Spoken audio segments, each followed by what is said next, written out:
ద్వారా ఇలా ఇలా ఇలా బ్రహ్మాండ వ్యవహారం కూటస్థుడు చేస్తున్నాడు. ఇక్కడ ఎలా జ్ఞాతకి చెప్పామో అక్కడ అలా నిలువులు అడ్డాలు క్రాసులు చెప్పి అక్కడ కూడా ఇలాగే చెప్తాం. ప్లాన్ ఏం తేడా లేదు. కానీ కూటస్థుడు ఎప్పుడు కూటస్థుడే, వాడు కదలడు. కదలకపోవడం చేతనే వాడికి కూటస్థుడు అని పేరు పెట్టవలసి వచ్చింది.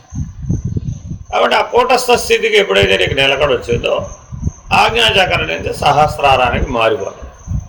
అనుభవం వస్తేనే మారతాడు. అనుభవం రాబోతే అప్పటికీ ఆజ్ఞాచక్రంలోనే ఉంటాడు. ఎవరైతే సహస్రారంలో బిందు మధ్యంలోకి చేరి ఈశ్వరహంస అనే అనుభవం పొంది సమిష్టి అనుభవం ద్వారా సాక్షిగా ఉన్నాడు, వాడికి ఆజ్ఞాచక్రంలో ఉన్నవాడు జీవుడు.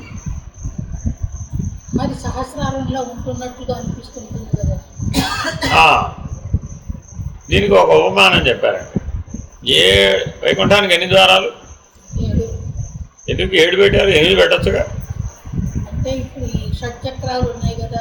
ఏదో దేనికన్నా సమన్వయం చేసుకో. 7 అయితే ద్వారాలు ఉన్నాయి. 7 ద్వారాల యువతల నుంచి దేవుడు కనబడతాడా? కనబడ్డా? కనిపించడు, దూరం కదా. అయినా సరే లీలగా కనబడతాడు. అలాగే సహస్రారంలో ఉన్న అనుభవం ఎప్పుడు వస్తుంది? వస్తుంది, లీలగా వస్తుంది. తెలీదు, అనుభవం లేదు. స్పష్టంగానే వస్తుంది. స్వాధీనం అయితేనే అనుభవం. అంటే మీకు మాటలతో చెప్పేది కాదు, మాటలతో అయ్యేది కాదు. అర్థమైందండి? ఎవరైతే సహస్రారంలో ఉన్నాను అంటారో వాళ్ళలో నుంచి దైవీ కళ ప్రకటితం అవుతుంది. అది గుర్తు. ఆ దైవీ కళ వాడు చూస్తేనే చాలు, అంతే. అబ్బో మీరు మహానుభావులండి, సాక్షాత్ దైవస్వరూపులండి. ఎవరు చెప్పక్కర్లా, నువ్వు నోరు తెరిచి ఏం మాట్లాడక్కర్లా. నేను చూడగానే ఆ దైవీ కళ చేత వాడు ఆకర్షించబడతాడు. నీకు శరణాగతుడు, నిన్ను అనుసరిస్తాడు. నువ్వు పొమ్మనా పోడువాడు. ఇప్పుడు వాడిని ఆకర్షించిన ఎవరు? నీ నామరూపాలు కాదు, నీలో ఉన్నటువంటి మనోబుద్ధులు కాదు, నీలో ఉన్నటువంటి ఆ దైవీ కళ, అదే ఈశ్వరహంస. ఇలా మనం తెలుసుకోవచ్చు అన్నమాట. కొన్ని ప్రాథమికమైన గుర్తులు ఇవి. కానీ నిజానికి వీటికంటే మహత్తరమైన గుర్తులు చాలా ఉంటాయి. ఎంతమందో దేవతలు నిన్ను సేవిస్తారు. సహస్రార మధ్యంలో ఉంటే బ్రహ్మాండం అంతా దేవతల వ్యవహారం కదా. ఆహా, తగిన వాడు వచ్చాడని ఆ దేవతలందరూ నిన్ను సేవిస్తారు. అది నీకు అనుభవం వస్తుంది. అతని వెంట తిరుగు అమిత దేవగణంబు, అది దానికి సూత్రం.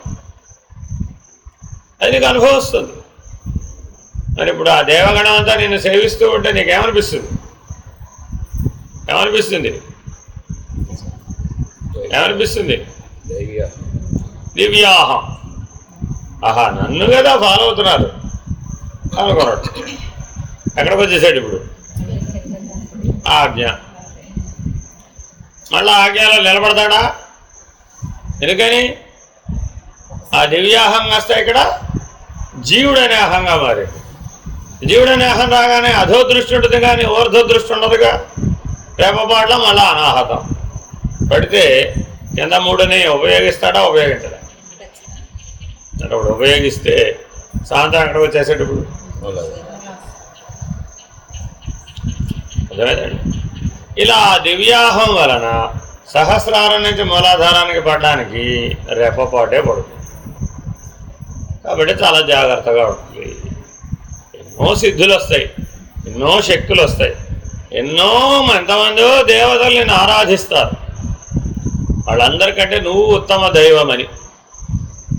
ఎందుకని జ్ఞానంతో వచ్చావు కాబట్టి, బ్రహ్మజ్ఞానాన్ని పొందబోతున్నావు కాబట్టి, మహర్షివి కాబోతున్నావు కాబట్టి నీకు అడ్డు ఆపు ఉండదు. 14 లోకాల్లో ఎక్కడ కావాలంటే అక్కడికి వెళ్ళి రావచ్చు కూడా, సంకల్పం ఉంటే. లేకపోతే అవసరం. ఇలా సహస్రార మధ్యంలో ఉండడం వల్ల ఎన్నో మానవాతీత శక్తులు ఎన్నో లభిస్తాయి. అతనికి వాక్శుద్ధి కలుగుతుంది, వాక్సిద్ధి కలుగుతుంది. ఇంకేమిటి? అతను ఎవరినైనా చూస్తే వాడు బాగుపడతాడు. చూస్తే చాలంతే. ఎందుకని? ఆ దైవీ స్థితి నుంచి చూస్తాడు. వాటిలో పరిణామం వచ్చేస్తున్నాడు, పరివర్తన వచ్చేస్తుంది. అనేక జన్మాంతర పాపములు నశించేస్తాయి. వాడు ఎన్నో ప్రాయశ్చిత్తాలు చేస్తే కానీ దాంట్లో బయటపడలేడు. కానీ అటువంటిది సహస్రార మధ్యంలో ఈశ్వరహంస అనుభవం పొందినటువంటి వాడి యొక్క సాంగత్యం కలిగితే వాడి చూపు కనుకనేమే నిలబెట్టి చూశాడంటే అనేక జన్మార్జితమైన పాపం అంతా కూడా ఏ ప్రాయశ్చిత్తంతో పని లేకుండా నేను వదిలేసి అంతటి సామర్థ్యాలు వచ్చేస్తాయి నీకు. అనుభవం అంటే ఎన్నైనా చెప్పచ్చు.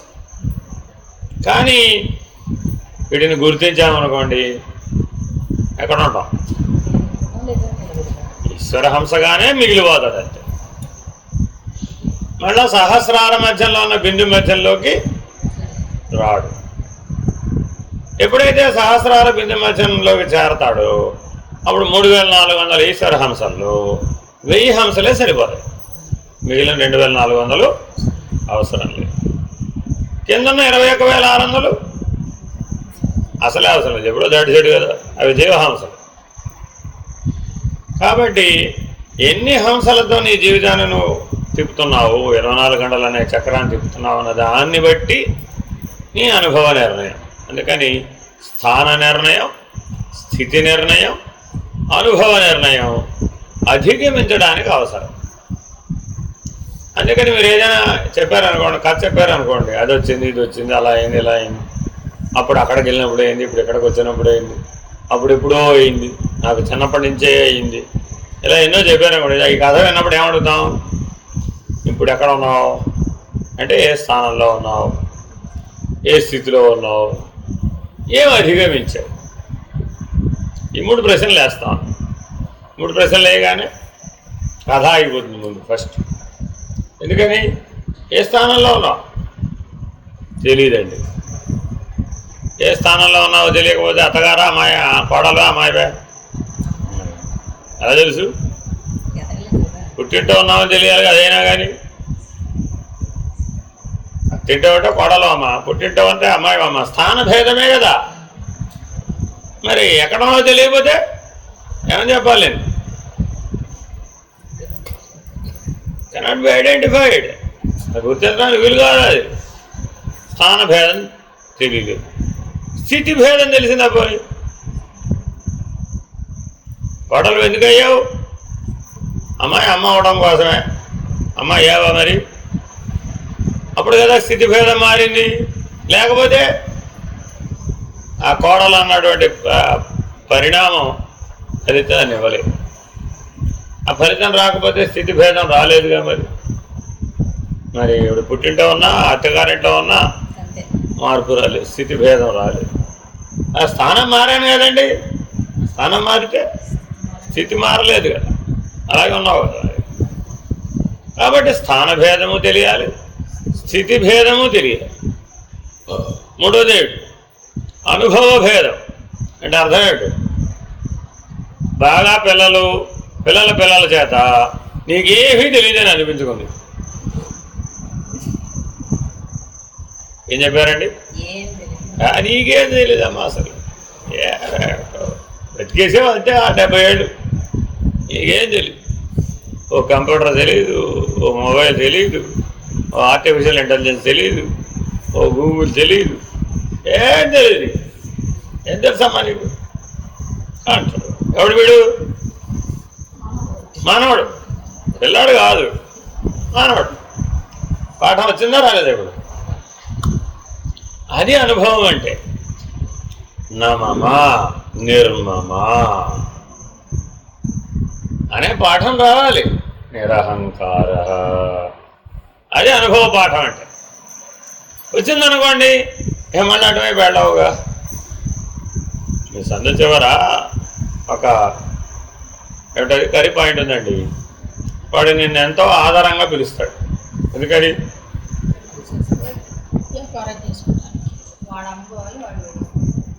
మరి ఆధారంగా పిలిస్తే వెళతావా వెళ్ళవా?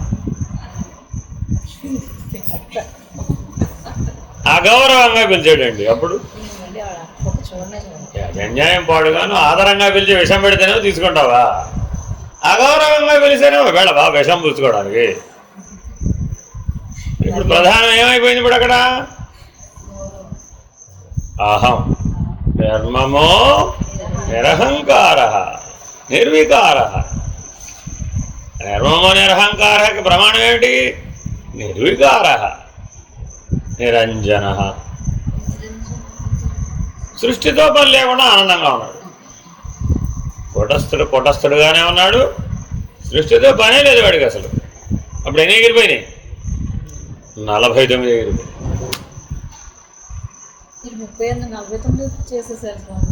25 బ్రహ్మాండం, 25 పిండాండం, అంతేగా 49 దిగిపోయినాయి.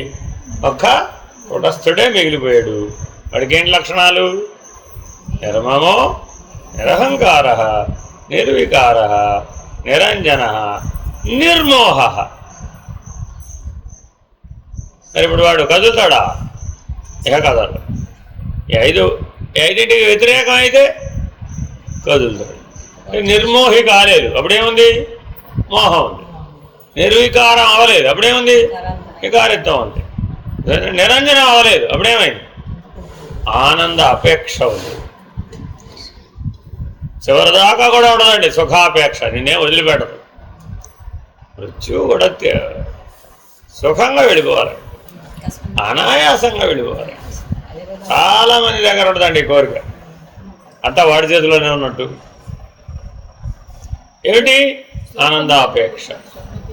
చితిలో కాలిపోతుంటున్నా కదా నేను, చివరికి నాకు మంట తగలకుండా ఉంటే చాలు. కోరికల్లో ఇది కూడా ఒకటి. అదేమిటి? నా కోరిక ఉంది, అది నా శరీరం అండి, అది నేను ఇష్టం వచ్చినట్టు తగలబెట్టేస్తావేమిటి?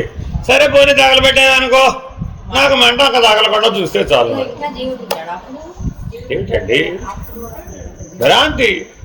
జీవుడు అంటే భ్రాంతేగా. భ్రాంతిలో ఇది కూడా భ్రాంతి.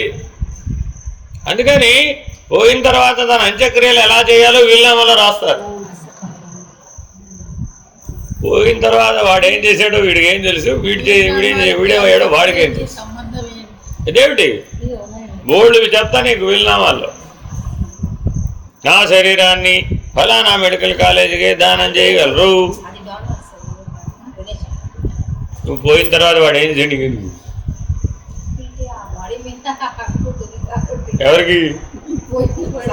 పోయిన వాడిగా? వాడికేం పని?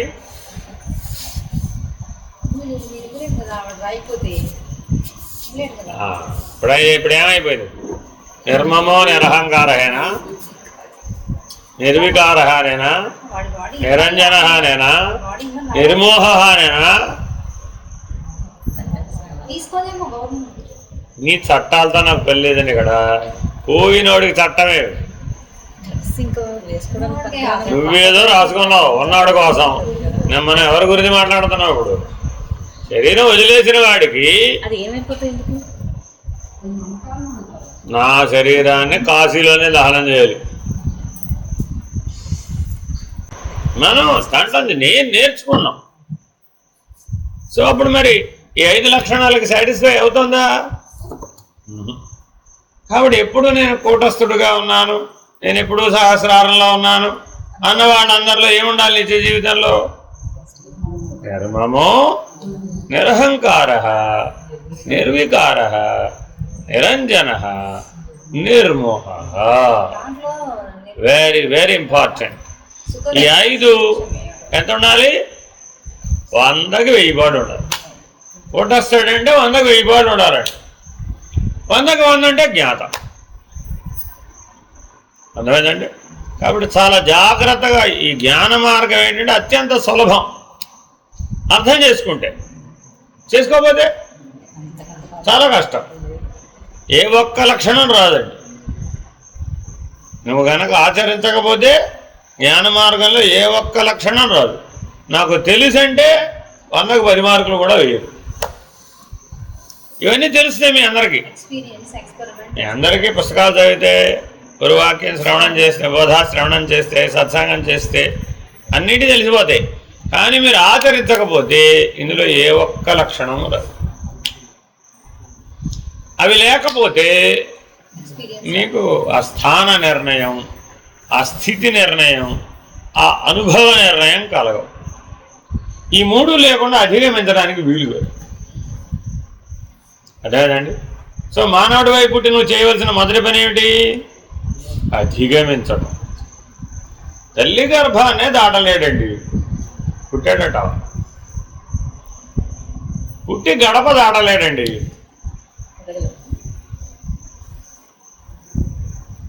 పెరిగినట్టేనా? అర్థమైందా? పెరిగిన తర్వాత మనసును దాటలేడండి. ఆ పెరుగుదల వల్ల ఏం ప్రయోజనం? ఇలా ఆలోచించుకుంటూ పోతే ప్రతి చోట ఏముంది? అధిగమించడం. ఆ పని మానవుడు ఒక్కడే చేయగలడు, మిగిలిన ఏ జీవరాశి చేయలేదు. కాబట్టి ఈ జన్మలో మనం మానవుడివై పుట్టడమే ఈశ్వరుడు ఇచ్చినటువంటి గొప్ప వరం. మళ్ళీ ఆయనేం అడగక్కర్లా. ఇచ్చిన అవకాశాన్ని సద్వినియోగం చేసుకుని మనం జీవన్ముక్తావస్థను సాధించాలి అంటే, నిర్ణయంగా ఉండాలి అంటే, సహస్రారంలో ఉన్న బిందు మధ్యంలో సర్వకాల సర్వావస్థలలో నిలబడి ఉండాలి. కదలకూడదు. ప్రకాశంగా ఉండాలి.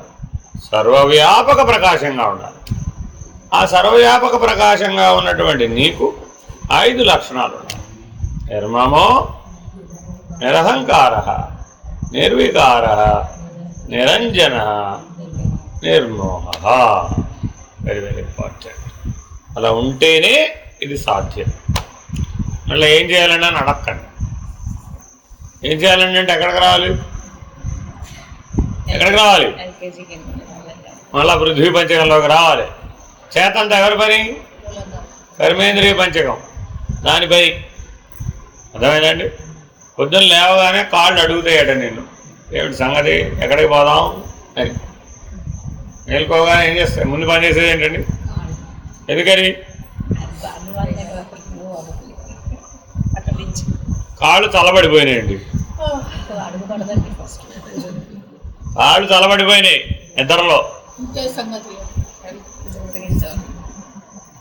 ఏకంగా పంపించడం అప్పుడు నలుగురు రావాలి. అప్పుడు వాడు కదిలే పని ఉండదు.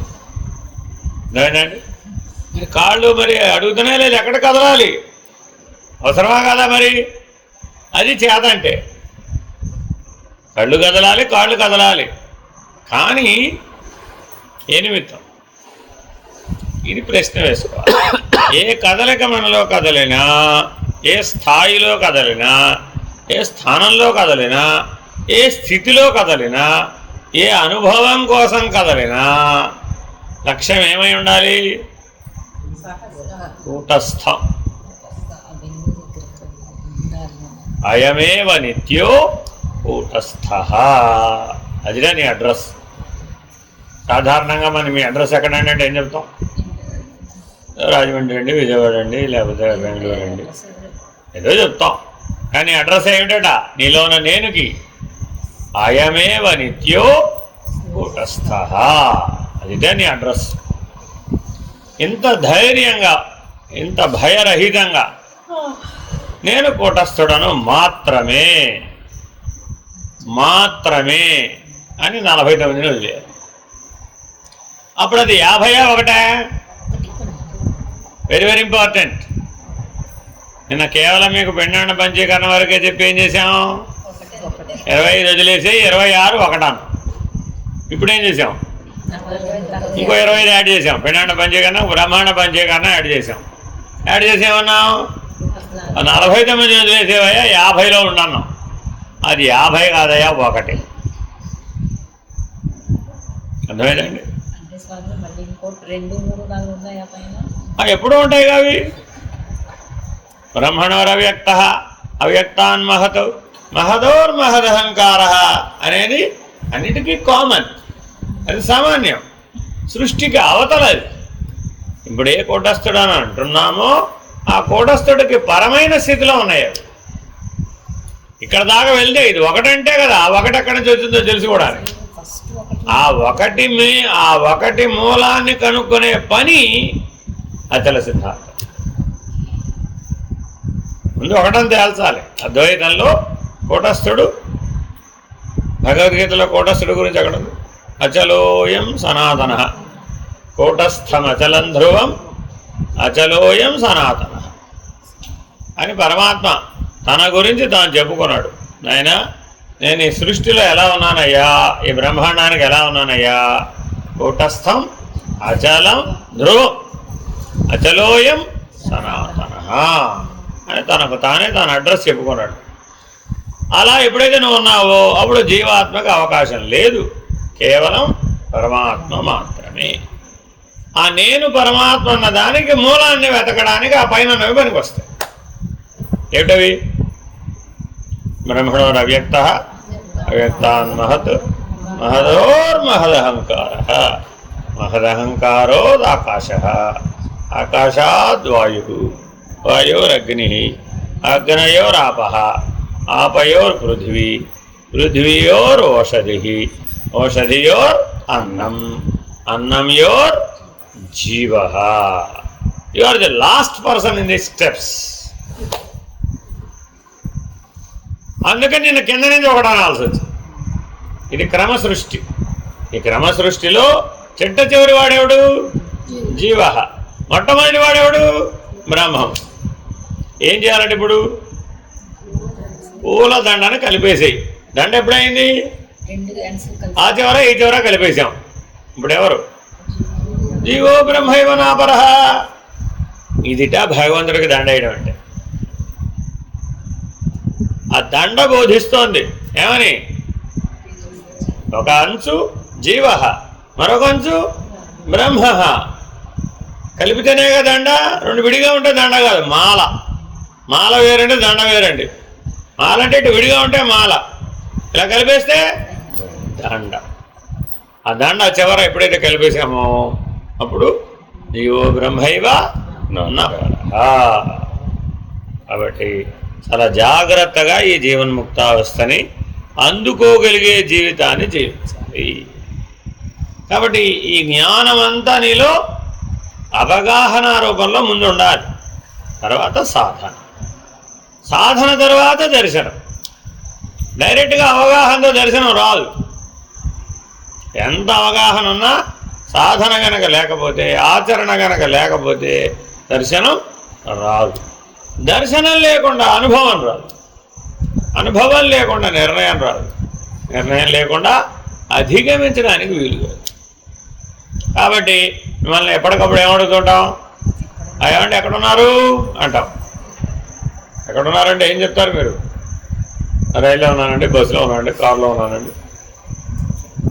ఎక్కడున్నారు? మీరు ఎక్కడుంటే ఎక్కడతో నాకేం పని? ఇప్పుడు ఎక్కడున్నట్టు? అవగాహన దగ్గర ఉన్నావా? సాధన దగ్గర ఉన్నావా? ఆచరణ దగ్గర ఉన్నావా? అనుభవం దగ్గర ఉన్నావా? నిర్ణయం దాకా వచ్చావా? అధిగమించావా? ఇంత స్పష్టంగా చూపిస్తుందట జ్ఞానం మార్గం. రహస్యం లేదండి, దాచడం లేదు, మరుగు లేదు. ఇక్కడ ఎంత స్పష్టంగా ఉంటుందంటే ఈ లక్షణాలన్నీ నీలో ఉంటాయి. ఒకటి చెప్పామంటే ఈ 7ంటికి 7 ఉంటాయండి. మళ్ళీ అవి చూసుకొని కావాల్సి వస్తుంది. మొదటి ఏంటి? అవగాహన, తర్వాత సాధన, మూడోది ఆచరణ, ఆచరణ తర్వాత దర్శనం, దర్శనం తర్వాత అనుభవం, అనుభవం తర్వాత నిర్ణయం, నిర్ణయం తర్వాత అధిగమనం. చూసుకోండి 7. ఈ 7 ఎప్పుడైతే నీకు నిర్ణయంగా స్పష్టంగా తెలుసో ఇక మోసపోయే అవకాశం కానీ, లేదా పొరపాటు పడే అవకాశం కానీ, లేదా మరిచిపోయే అవకాశం కానీ లేనే లేదు. సాధన ఆచరణ ఒకటి కదా. ఎలా అవుతుంది? ఆచరిస్తేనే కదా సాధన. ఆహా, సరే. అయితే ఇప్పటి నుంచి రేపు ఉదయం దాకా కాస్త గాలి పీల్చుకోకుండా ఉండమ్మా.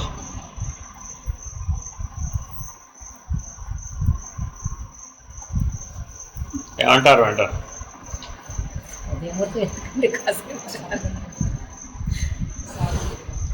ఆ సాధన నేను చేయలేదండి అన్న. మరి చెయ్యి. అయితే సాధన ఆచరణ ఎప్పుడైంది? ఆల్వేస్. ఆల్వేస్ అన్నప్పుడు ఆచరణ. అదేనండి, సహజం అయిపోయిందండి. అప్పుడు ఆచరణే, సమస్య ఏం లేదు అప్పుడు. కానీ మరి అంత దూరం మనం దాన్ని సాధన తీసుకెళ్తున్నామా? ఏదో కాసేపు చేయమంటే చేస్తాం అంతే, అంతే తప్ప 24 గంటలు దానికే కేటాయించిందే తప్ప అది ఆచరణ అవ్వదు. ఆచరణ అవ్వకుండా అనుభవం ఎట్లా వస్తుందా? రాదుగా. ప్రతి వాళ్ళు సాధన దగ్గరే అనుభవాలు చెప్తూ ఉంటారు. మరి మిగిలిన టైమో అది కథల మీద మరి ఇంకా కథలు రాసుకోవడానికి పనికి వస్తుంది. But add more stories. కథం చేస్తాడు, అక్కడ కూడా వస్తాయి, కానీ అవన్నీ ఎడిషన్ టు యువర్ స్టోరీస్. నీ జీవన కథ పెరిగింది, ఇంకా ఆత్మకథ రాస్తే ఇంకో 10 పేజీలు పెరిగింది అంతే. కానీ మరి ఆచరణకు వచ్చేస్తే కథ తగ్గిపోయింది. ఉదాహరణ చెప్తాను. మనవరాలు వచ్చి అమ్మమ్మని అడిగింది, అమ్మ ఏమైనా చెప్పమ్మ, అమ్మమ్మ ఏమైనా చెప్పని. ఎంతసేపు చెప్తుంది? ఎన్నిసార్లు అన్నా అడగనివ్వండి, ఏదో ఒక లైఫ్ స్టోరీ తీసుకుని చెప్తూ ఉంటుంది.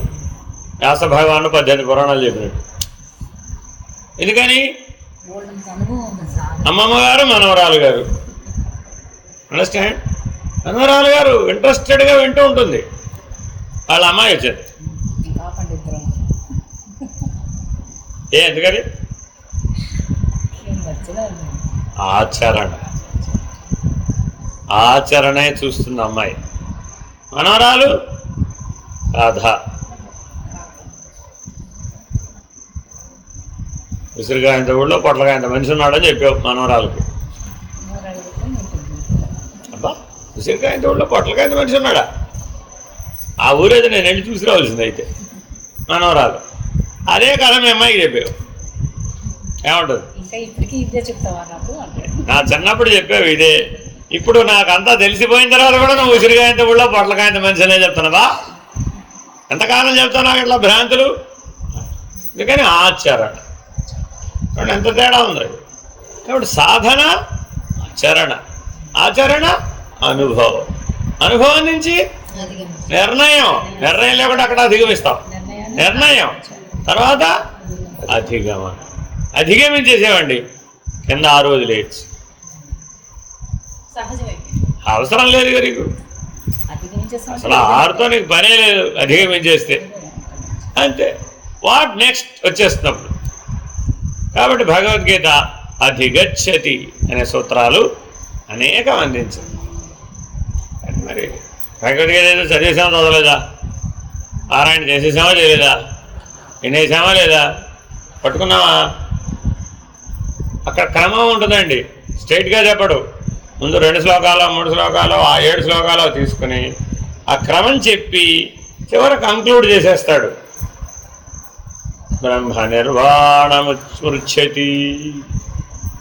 ఎక్కడ దాకా చెప్పాడంటే కూటస్థుడు లేకుండా పోవడం ఎట్లాగా దాకా చెప్పేసాడు వరుస క్రమంలో. కానీ మరి మనం ఆ క్రమాన్ని పట్టుకోగలిగామా? ఇక్కడ సాంఖ్య విచారణ, ఇక్కడ తారకం, ఇక్కడ మనస్కం అని ప్రత్యేకంగా స్కూల్ ఎట్టి క్లాస్ ఎట్టి చెప్పక్కర్లా. అందులో కూడా ఉన్నాయి.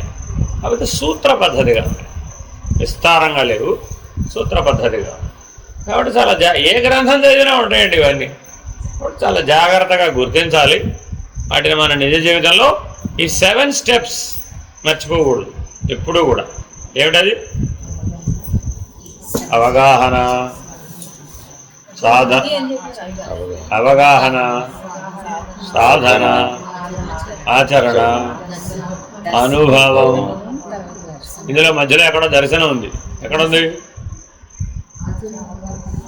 అవగాహన, సాధన, దర్శనం లేదా ఆచరణ, తర్వాత దర్శనం, అప్పుడు అనుభవం. ఆచరణ తర్వాత దర్శనం, దర్శనం తర్వాత అనుభవం, అనుభవం నుంచి నిర్ణయం, అధిగమనం. అంటే ఈ 7 మూలాధారంలో కూడా ఉంటాయి, ఈ 7 సహస్రారంలో కూడా ఉంటాయి. అదే 7 ఏళ్ళు 49. చాలా జాగ్రత్తగా మ్యాచ్ చేశారండి. ఇది ఎంత మహర్షులు, ఎంత తెలివైన వాళ్ళు. 7 ఏళ్ళు 49. చోట 7 స్టెప్స్ ఉన్నాయి.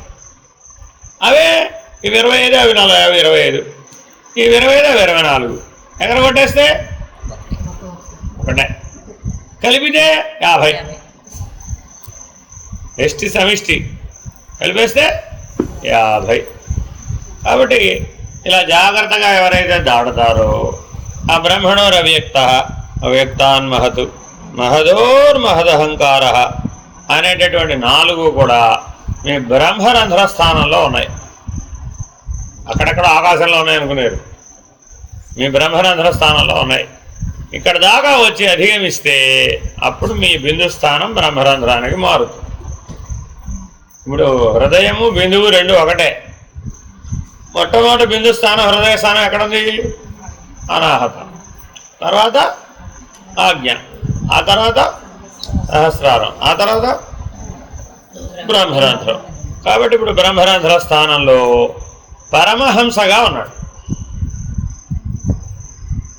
చూడండి, ఈ పరమహంస ఎక్కడ తయారవ్వాలి? సహస్రార మధ్యంలో బిందు మధ్యలో నిలకడ కలిగి 1000 హంసలు కూడా నాకు అవసరం లేదన్నారు. అప్పుడు హంస తెగిపోతుంది. తెగిపోతే హంసకు పరమైనటువంటి స్థితిలో పరమహంస అవుతాడు. ఆ పరమహంస బ్రహ్మరంధ్ర స్థానానికి చేరతాడు. ఎలా తెగిపోతుంది అనేది అక్కడ దాకా వస్తే సంగతి, ఊహ చేస్తే లాభం లేదు. ప్రతిదానికి నీకు పక్కన ఒకడు ఉంటాడుగా, వాడు నడిపిస్తూ ఉంటాడు. అడుగడుగునా ఇంత వివరంగా చెప్పాడంటే వాడిని వదిలేసి నువ్వు ఎక్కడికి పోతావు? వాడితో పాడే నువ్వు వెళ్ళాలి, వాడు చెప్పినట్టే నువ్వు వెళ్ళాల్సిందే. అలా బ్రహ్మరంధ్ర స్థానానికి చేరితే అక్కడ మీకు ఒక అష్టదళ పద్మం ఉంటుంది. మీరు దేవుడు పెట్టాలంటే పొద్దున ఏం గీశారు? ఎందుకని? దేవుడు అక్కడే ఉన్నాడు కాబట్టి. ప్రతీకాత్మకం. మీకు తెలిసినా తెలియకపోయినా దేవుడు పెట్టాలంటే ఏం చేయాలి? అంతే, ముగ్గు వేయాలి. ఏం చేయాలి? అష్టదళ పద్మం. కాబట్టి ఆ అష్టదళ పద్మం మీ బ్రహ్మరంధ్రంలో ఉంది. అక్కడ పరమహంసగా ఆ పద్మ మధ్యంలో ఉన్నటువంటి దుద్దు కర్ణిక ఇలా ఉంది కదా, ఇక్కడ మధ్యలో ఒకటి ఉంటుంది కదా, దీన్ని కర్ణిక అంటారు. ఆ కర్ణిక మధ్యలో నాదబిందు కళలు ఉన్నాయి.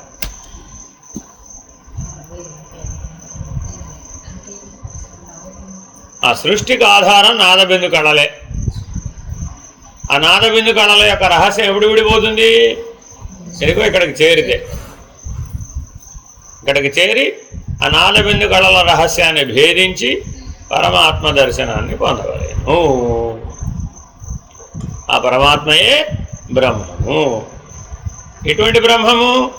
బ్రహ్మణోరవ్యక్త అవ్యక్తాన్ మహత్ మహదోర్ మహదహదకార అనేటటువంటి నిర్ణయం అక్కడ కలుగుతుంది. అప్పుడు ఇక నువ్వు ఉన్నావా? హంస ఉంటేనేగా నువ్వు ఉన్నావు. పరమహంస ఎప్పుడైతే అయ్యావో జగజ్జీవేశ్వరత్రయముడు తెగిపోయింది. అప్పుడేమిటి? ఎవరు మన వాళ్ళందరూ అలవోకగా మెసేజ్ చేస్తుంటారా? నేనేం చెప్పినా కూడా ఉన్నది బ్రహ్మం కదండి అంటారు. ఎప్పుడు తేలింది? ఇక్కడ నాదబిందు కళల రహస్యం తెలిసిన వాడెవడో వాడు బ్రహ్మము. సరేనండి. నాదాంతమందు బిందువు, బిందు మధ్యమందు కళ, కళా మధ్యమందు పరమాత్మ. ఇది ప్రయాణానికి ఉపయోగపడద్ది. అనాహతం నుంచి అక్కడ దాకా వెళ్ళాలంటే నీకు వెహికల్ కావాలవుతా. ఆ వెహికల్ ప్రకాశం. హిందుస్థానం ఎక్కడ తెలిస్తే అక్కడ ప్రకాశం ఉంటుంది. మూలాధారానికి దిగేవండి, హంస దిగిందండి, అందులో సాహస మధ్య బిందువు లేదా? అక్కడ కూడా ఉంటుంది, కాకపోతే క్రియాశక్తితో కూడుకుని ఉంటుంది. అందుకని మూలాధారంలో ఉంటే ఏమనిపిస్తుంది? 3 కోట్లు పెట్టి 36 అంతస్తులు అవతల కొనాల్సిందే. నేను క్రియాశక్తి. నేను కొనలేకపోవడం ఏమిటి? నేను చేయలేకపోవడం ఏమిటి? నేను తినలేకపోవడం ఏమిటి?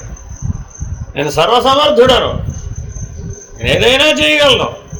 ఇహలోకంలో ఈ ఆలోచనలు అనేది ఎక్కడ చూసినాయి? ఆ రోజుకి 15 ఆపరేషన్లు చేస్తాను తెలుసా నేను. అబ్బా, రావణాసుడు చెప్పాడు, విమానం వేసుకుని భూప్రదక్షిణ 4 సార్లు వేస్తాను నేను తెలుసా అన్నాడు. ఎక్కడి నుంచి చెప్పాడు? ఇప్పుడు మూలాధారం, క్రియాశక్తి. అంతా క్రియాశక్తే. ఆయన తీరా ప్రదక్షిణ చేస్తూ ఉంటే వాలి ఆయన సంకలో పెట్టుకుని వెళ్ళిపోయాడు. ఓ సంకలో పెట్టుకుని వెళితే విలవిల్లాడిపోయాడు రావణాసురుడు. ఎంతో గొప్పవాడు, ఎంతో మహానుభావుడు, ఎంతో బలవంతుడు అని వెర్రవేగిన వాడిని ఓ సంకలో పెట్టుకుని వెళ్ళిపోయాడు. వదిలిపెట్టరా మహానుభావ అన్నాడు. అంటే సర్లే బో, నీలాంటి ఏమంటాడు కీటకప్రాయమైన వాడు జోలికి నేను రాను బో అన్నాడు. రావణాసురుడిని వాళ్ళు దేంతో పోచాడండి? కీటకం లాంటి వాడు నువ్వు. నీ చచా మక్షికము అంటే ఇప్పుడు గుర్తొచ్చింది. మక్షికము అంటే కీటకం జోలికి నేను రావడాడు బాధలు క్షమించేసే బాగున్నాడు. ఆ మాట రావణుడితో అంటాడు. ఏవయ్యా మీ ఆవిడ రావణాసుడు ఎత్తుకుపోయాడా? దానికోసం మా తమ్ముడితో స్నేహం చేసేవా? నేను ఇక్కడి నుంచి ఒకసారి రంకె వేస్తే రావణాసుడు పరిగెట్టుకు వస్తాడు, మీ ఆవిడనిస్తాడు. నాతో స్నేహం చేసి ఉండవలసింది నువ్వు. వెళ్ళి యుద్ధం చేయడం ఎందుకు? ఈ గొడవ అంతా అసలు నీకెందుకు? ఒక బాణం ప్రయోగించకుండా, ఒక సమస్య లేకుండా ఊరికే వాలి పిలిచాడంటే చాలు పరిగెట్టుకు వస్తాడు. కానీ మానవుడికి క్రియాశక్తి బలంగా ఉన్నప్పుడు ఎట్లా ఆలోచిస్తున్నాడు? కానీ ఫలితం బలంగా పనిచేస్తుందండి. అప్పుడు ఎలా ఆలోచిస్తావు? ముందు ఫలితం సంపాదించేసేలేదు, తర్వాత చూద్దాం అదంతా. మరి మూలాధారంలో ఇంత వ్యవహారం ఉంది. అందుకే స్వాధిష్టానానికి వస్తే తప్ప ధర్మాన్ని పాటించలేదు. మూలాధారంలో ఉండి ధర్మం పాటించాలంటే అక్కడ ఫలితం ఆకర్షిస్తూ ఉంటుంది, ఊరిస్తూ ఉంటుంది. మీరు అప్పుడు ఏం చేస్తావు? Package is very good. ఏం చేయాలి ఇప్పుడు? Package is very good, tick పెట్టడమే అంతే. గణపతి దేవుడు గణపతి ఉన్నాడు కదా మూలాధారం. ఆయనేగా నీకు పర్మిషన్ ఇచ్చేది. ధర్మాన్ని తెలియజెప్పి నీకు పర్మిషన్ ఇచ్చాడు, అనుమతి ఇచ్చాడు. గుణాలు గణాలు ధర్మానికి లోపడున్నాయి నాయన. నువ్వు కేవలం పని ఫలితం మీదే ఉండకూడదు. అది అధర్మానికి కారణమవుతుంది, పాపానికి కారణమవుతుంది. పాపంచరతి పురుష అయిపోతావు, అధాన జీవితం వస్తుంది, తమోగుణ జీవులుగా జీవించాల్సి వస్తుంది ఉత్తర జన్మ అని నీకు అంతా వివరణ చెప్పి ఆ గణపతి నిన్ను బుద్ధి ప్రచోదనం చేయించి స్వాధిష్టానానికి పంపిస్తాడు. అప్పుడు క్రియాశక్తి నుంచి ఎదిగేవు. ఎక్కడికి వచ్చావు? ఇచ్ఛాశక్తి. స్వాధిష్టానంలోనే ఇచ్చలు పుడతాయి. ఇంకేమైనా సంకల్పాలు పుట్టినాయి అంటారు కదా మీరు, అవి సంకల్పాలు కావు, ఇచ్చలు. చాలా తేడా ఉందండి. సృష్టికి ఆధారమైనది సంకల్పం. అంటే కూటస్థ స్థితిలో వచ్చేవేంటి? సంకల్పాలు. మనుషులకు జీవులకు వచ్చేవేంటి? ఇచ్ఛ. దోమలు 1000 దోమలు ఉన్నాయండి. నిన్ను ఏ దోమ కొడితే బాగుంటుందంటావు? అంటే ఉండవా? సోమని దోమలు, సోమని నిన్ను ఏ దోమ కొడితే బాగుంటుందంటావు?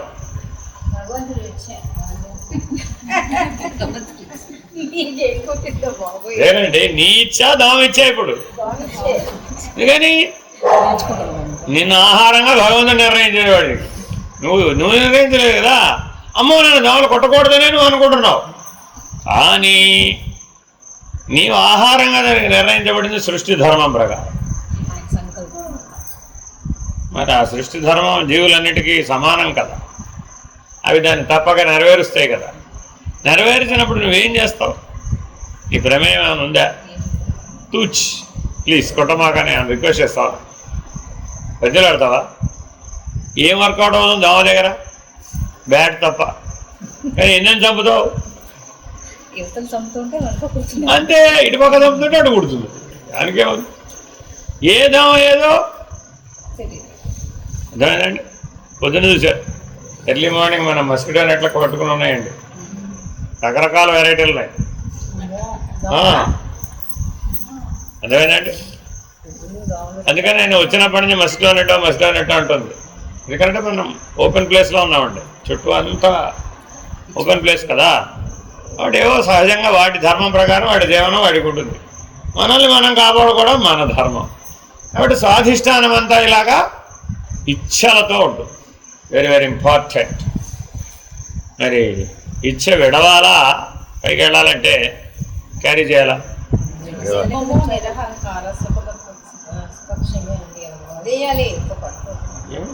స్వాధిష్టానంలో ఉండి ఎట్టా వదిలేస్తావు? అక్కడే ఉండి ఎట్టా వదిలేస్తావు? అధిగమించాలి. ఎట్లా అయితే మూలాధారాన్ని అధిగమిస్తే ఈ ఇచ్ఛాశక్తి జోలికి వచ్చావు క్రియాశక్తి నుంచి, అట్లాగే నేను అధిగమిస్తేనే తప్ప. అంటే అది అధిగమించాలంటే ఉండాలి, జ్ఞానం ఉండాలి. ఇచ్ఛాశక్తిని అధిగమించాలంటే జ్ఞానం ఉంటేదో వీలు కాదు. స్వాధిష్టానం మీద మండిపోరకం అక్కడే ఉన్నారు జ్ఞానశక్తి. కాబట్టి జ్ఞానాన్ని దేనికి వాడాలట? ఇచ్ఛని అధిగమించడానికి వాడాలట. మనం దేనికి వాడదాం? మనం దేనికి వాడుతున్నాం? మట్టి గదులు వేసుకుంటే బాగుంటుంది, బంగారం గదులు వేసుకున్నాం. ఇచ్ఛ శ్రావణ మంగళవారం కదా, చిన్న మట్టి బంగారం అయినా కొనుక్కోవాలద్దా? కదా ఏవో ఏం ప్రమాణం ఏముండదండి. ఇచ్చకి ప్రమాణం ఉండవలసిన అవసరం లేదు. సృష్టికి ప్రతి సృష్టి చేస్తే బాగుంటుంది కదా, అది కూడా ఇచ్చే. కలిగింది విశ్వామిత్రుడికి. ఎప్పుడు చూసినా గది ఒకటి ఎట్టమైనా చచా నాకు దగ్గర బోల్డ్ విజ్ఞానం ఉంది. Let me do bio tissue culture, పెసరపప్పు. ఇట్లా చాలా ఉన్నాయండి, అర్థమైందండి. ఇలా చాలా జాగ్రత్తగా ఆలోచించాలట. వాస్తవానికి పెసరపప్పు వశిష్ఠ సృష్టి, కందిపప్పే విశ్వామిత్ర సృష్టి. మనకి విశ్వామిత్రుడు అంటే ప్రేమ కదా, మనకి నియర్ రిలేటివ్ కదా, ఇచ్చ. అదేనండి. అందుకని మీరు చూడండి, అపరకర్మలు అప్పుడు ఏం చేస్తారు? కందిపప్పు వండితే ఊరుకుంటాడా? విశ్వామిత్ర సృష్టి పనికిరాదు స్వామి పితృదేవతార్చనకి. పితృదేవతార్చనకి పనికిరానిది సర్వదేవతార్చనకి ఎట్లా పనికి వచ్చింది? వీళ్ళకంటే పైన కదా వాళ్ళు. మరి ఇప్పుడు సర్వదేవతార్చనకి రోజు నైవేద్యంలో ఏం పెడుతున్నారమ్మా మీరు? సరిపోతే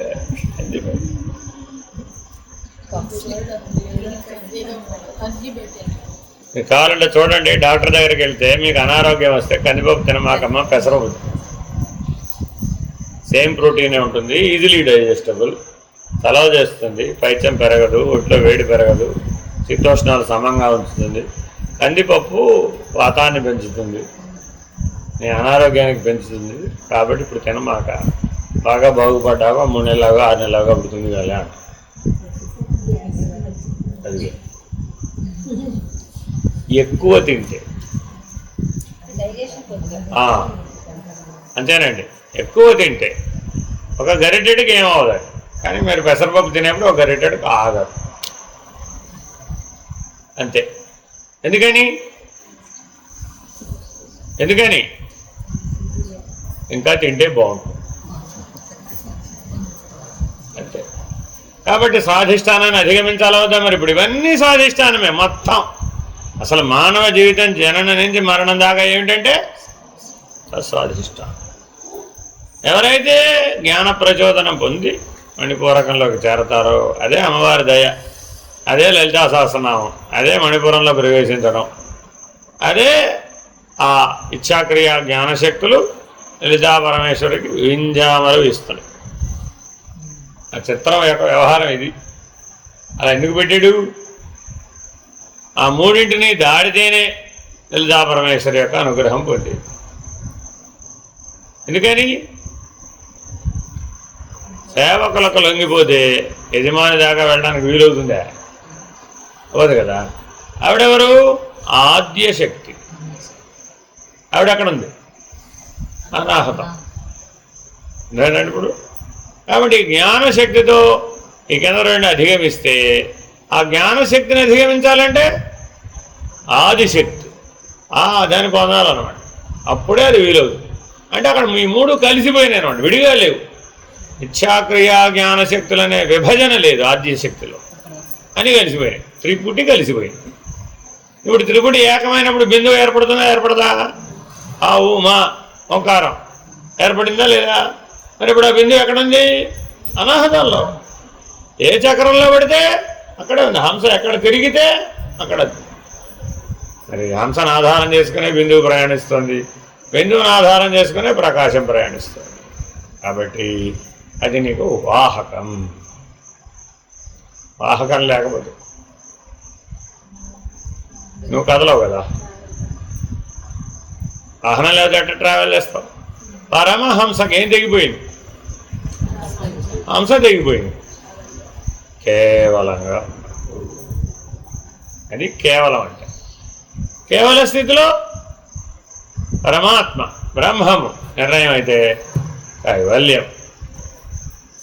అదే మోక్షం అనే పేరుతో పిలుస్తాం. అప్పుడు మరి సహస్రార మధ్యంలో 5 లక్షణాలు నేర్చుకున్నాం కదా. ఏమిటవి?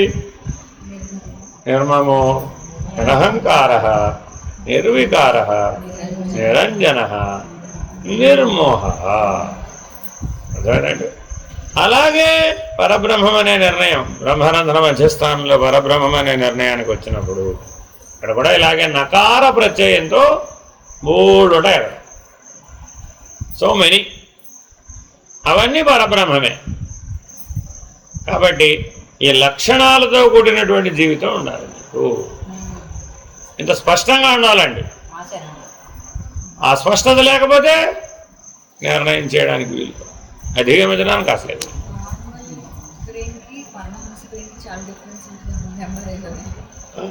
అదే కాదమ్మా, డోపమైన్ ప్రభావం ఉన్న బ్రెయిన్ వేరే, డోపమైన్ ప్రభావం లేని బ్రెయిన్ వేరే, అంతే కదా.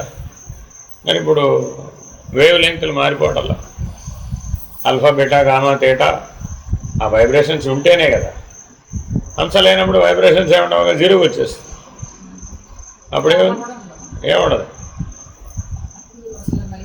బ్రెయిన్ డెడ్ అంటే ఉండదు. కాదు, మీ పుస్తకం అట్లా రాసుకున్నారు అంతే. మీ పుస్తకాల్లో లేదుగా పరమహంసం. ఎంతసేపు సెరిబ్రో స్పైనల్ స్పాజం పైకి కిందకి తిరిగితేనే పుస్తకం. అది ఆగిపోద్దిగా, మరి వాడు ఉంటాడు. మరి ఇవన్నీ ఆగిపోయినా వాడు ఉంటాడు. Is alive, is not dead, is alive.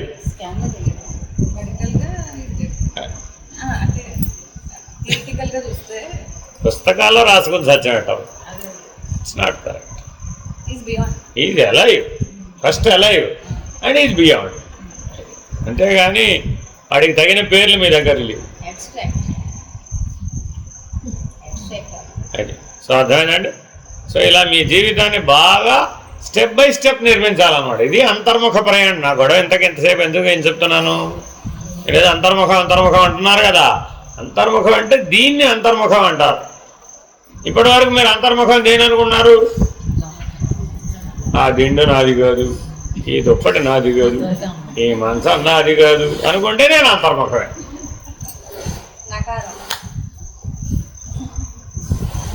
అంటే బయట వదిలేసా కదా, లోపలికే ఉన్నాను కదా నేను. గీత ఎక్కడ గీయాలి ఇప్పుడు? ఈ బయట లోపలన్న గీత ఎక్కడ గీయాలి ఇప్పుడు? ఏమో నాకు తెలియదు. మరి మళ్ళా పాఠంతో చెప్పాలి, మళ్ళీ మొదటికి వచ్చేసావు. సో బిందు స్థాన నిర్ణయం తెలియాలి. తర్వాత ఏం తెలియాలి? స్థానం తర్వాత ఏ స్థితిలో ఉందో తెలియాలి. తర్వాత ఏ అనుభవంతో ఉన్నావో తెలియాలి. అప్పుడు ఏ నిర్ణయం, ఏ అధిగమనం. ఈ 5 తెలిస్తేనే అంతర్ముఖం. ఈ 5 తెలియదు అన్నాడు, అప్పుడేం చేయాలి? బహిర్ముఖమే. స్పష్టంగా తెలియాలి. అదేనండి. ఎవరికి వాళ్ళు నేను ఇక్కడే ఉన్నానంటారు. ఉంటే నాకేం తెలియాలి? అని నాకే అలా ఉంటున్నానండి. ఓకే రైట్, నేనేం కాదన్నా. What next? స్థానం చెప్పావు, తర్వాత తెలియలేదు. తెలిసిందా? తెలీదంటు. తెలియకపోతే మరి అక్కడ నుండి ప్రయోజనమే ఉంది. తెలియాలా అక్కర్లేదా? తెలియాలి. మరి అనుభవం పూర్తవుతుంది అప్పుడు. అనుభవం పూర్తి కాకపోతే నిర్ణయం చేయలేదు. నిర్ణయం చేయకపోతే కాబట్టి ఈ 5ంటిని మూలాధారం నుంచి సహస్రారం దాకా బాగా బాగా బాగా బాగా గుర్తుపెట్టుకోవాలి. వీటిని గుర్తు అంటారు. 5ంటిని ఏమంటారండి? సహస్రంలో కానీ గుర్తు పెట్టుకొని మరి అప్పుడు ఆ నామము అది ప్రకాశము చూస్తుంటే ఇంకా అది అంతర్ముఖం కాదా? ఈ 5 తెలిస్తే ఒప్పుకుంటా. అంటే అసలు అక్కడ అంతర్ముఖంలో అడుగు పెట్టినట్టు అన్నానా? అది కూడా కాదా? ఇప్పుడు ఏం చెప్పాను? అవి 5 అంటే ఇప్పుడు దానిలో పరిపక్వత వస్తే 5 వచ్చినట్టు. బిందు స్థానం తెలిసిన దగ్గర నుంచి అంతర్ముఖం. బిందు స్థాన నిర్ణయం తెలియకపోతే తెలియదుగా మరి. కాబట్టి అంతర్ముఖం ఎక్కడి నుంచి ప్రారంభం? బిందు స్థాన నిర్ణయంతోనే ప్రారంభం. ఇష్టం ఎక్కడన్నా పెట్టుకో, నాకు మూలాధారమైనా ఓకే. నీకు తెలిసి ఉండాలి. Very very important. ఎరుక అక్కడ చాలా చాలా ఇంపార్టెంట్ అండి. ఎక్కడన్నా ఉండు, కానీ నాకేం తెలిసి ఉండాలి? నాకేం కావాలి? ఇక్కడ ఉన్నానంటే నేను పర్ఫెక్ట్గా ఉన్నాను, ఇదిగో పలానా చోట ఉన్నాను. ఎస్, స్థాన స్థితి అనుభవ నిర్ణయ అధిగమనం. ఆకలి ఎక్స్ప్లెయిన్ చేయి.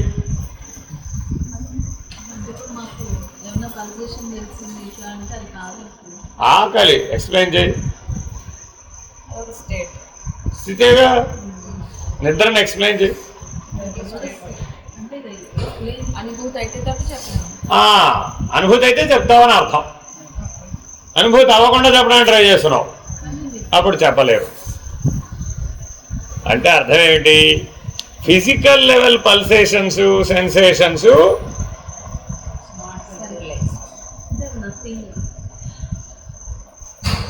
జ్వరం వచ్చింది, 104 రాలేదు, అప్పుడు చెప్పలేవు కదా. You need to get fully రైపెండ్. ఇప్పుడే స్టార్టింగ్లోనే ఐఎమ్ రైపెండ్ అండి అంటే అయితే చెప్పండి నేను. నేను మీకు ఎంత స్పష్టంగా చెప్తున్నానండి. మీరు ఎవరన్నా ఒకటన్నా అడిగారా? ఇవాళ ఈ పాఠానికి ఎవరన్నా ఒక ప్రశ్న అడిగారా? అడగలేదు. కానీ మీ అంతరంగాలలో మీరు ఏం తెలుసుకోవాలనుకుంటున్నారో, మీ లోపల ఉన్న జీవుడు ఏది తెలుసుకుంటే బాగుపడతాడో దాన్ని ఎన్ని విధాలుగా మీకు స్పష్టంగా వివరించి చెప్పడానికి కింద నుంచి పైదాకా ఈ 2 గంటల్లో ప్రయత్నం చేశాం. జనా కాదు మరి. అనుభవం లేకుండా ఇంత వివరంగా ఎలా చెప్తాం? నాలాగా చెప్పడానికి ఇదే పాఠం మీరు విన్నారు కదా, మన తీతికి చెప్పడానికి ట్రై చేయండి. కొత్త చెప్పక్కర్